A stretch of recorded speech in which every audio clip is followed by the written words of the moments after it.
గుర్తించాం అధ్యక్ష. సకాలంలో నిధులను విడుదల చేయనందున ప్రభుత్వం ఈ కింద సమస్యలను గుర్తించింది. ఒకటి, గ్రామాల్లో పారిశుద్ధ్యం సరిగ్గా లేకపోవడం, పారిశుద్ధ్య కార్మికులకు నెలవారీ వేతనాలు చెల్లించకపోవడంతో అనేక గ్రామ పంచాయతీల్లోని 21,000 మంది పారిశుద్ధ్య కార్మికులు విధులకు హాజరు కావడం లేదు. తమ పనిని కొనసాగిస్తున్న దాదాపు 23,000 మంది పారిశుద్ధ్య కార్మికులకు చెల్లించాల్సిన బకాయిలు 103 కోట్లు ఉన్నాయి అధ్యక్ష, ఇంకా పెండింగ్ లో ఉన్నాయి. తగినంత మంచి పారిశుద్ధ్య కార్మికులు లేనందువల్ల గ్రామాల్లో చెత్త కుప్పలుగా పెరిగిపోయి ఆరోగ్యానికి హాని కలిగిస్తా ఉంది. తాగునీరు సంబంధించి అధ్యక్ష రెండో అంశం, మోటారు మరమ్మతులు చేపట్టకపోవడం, పైప్ లైన్ లీకేజీలు, నీటి క్లోరినేషన్ మరియు నీటి సరఫరా కార్మికులకు చెల్లింపులు చేయకపోవడం మొదలగు కారణాల వల్ల నీటి సరఫరా పథకాలు కూడా నిర్వహణ దెబ్బతిన్న అధ్యక్ష. అలాగే మూడో అంశం, వీధి దీపాలు. గ్రామ పంచాయతీల అనుమతి లేకుండా ఆంధ్రప్రదేశ్ డిస్కాంలకు చెల్లింపులు చేసే నిమిత్తంలో నిధులు ఎక్కువ భాగం మళ్లించడమైంది. ఎల్ఈడి వీధి దీపాలను వెలిగించడం మరియు నిర్వహణ సరిగ్గా లేనందున అనేక వీధి దీపాలు పనికి రాకుండా పోయాయి. ఇది గ్రామీణ మహిళల రక్షణ మరియు గ్రామస్తుల భద్రత మొదలైన వాటితో సహా గ్రామంలోని అన్ని జీవన అంశాలపై ప్రతికూల ప్రభావాన్ని చూపింది.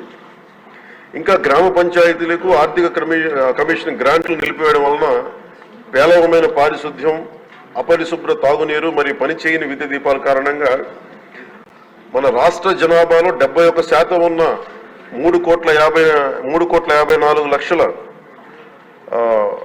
గ్రామీణ ప్రజల జీవితం చాలా దారుణంగా ప్రభావితమైంది. అలాగే ఇది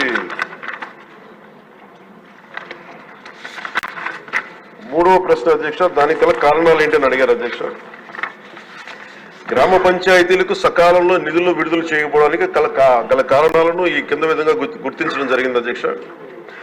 గ్రామ పంచాయతీలకు ఎన్నికలు నిర్వహించడంలో 2 సంవత్సరాల 7 నెలలు జాప్యం జరగడం, 1/8/2018 తేదీన నిర్వహించాల్సిన గ్రామ పంచాయతీ ఎన్నికలు చివరికి నిర్వహించడమైంది.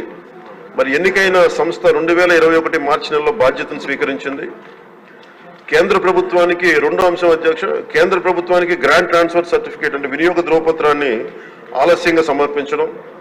మూడవది, గ్రామ పంచాయతీల బ్యాంకు ఖాతాలను గత ప్రభుత్వం ఉద్దేశపూర్వకంగా PMFS ప్రభుత్వ ఆర్థిక నిర్వహణ వ్యవస్థతో ఏకీకృతం చేయలేదు, దానికి అదొక కారణం. నాలుగవది, కేంద్ర ప్రభుత్వ పంచాయతీరాజ్ మంత్రిత్వ శాఖ నుండి కేంద్ర బృందం ఆంధ్రప్రదేశ్లోని గ్రామ పంచాయతీలను సందర్శించిన సమయంలో వారు చేసిన ప్రతికూల పరిశీలనలు. ఈ పై కారణాల వల్ల గ్రామ పంచాయతీలకు సకాలంలో ఆర్థిక సంఘం గ్రాంట్లు పొందలేదు అధ్యక్ష. ఫలితంగా గ్రామ పంచాయతీల ఆర్థిక పటిష్టతకు తీవ్ర నష్టం వాటిల్లింది. అలాగే గౌరవ సభ్యులు అడిగిన 4వ ప్రశ్న అధ్యక్ష, గ్రామ పంచాయతీలకు నిధులు విడుదలకు చేయుటకు ప్రభుత్వం తీసుకున్న చర్యలు ఏమిటని.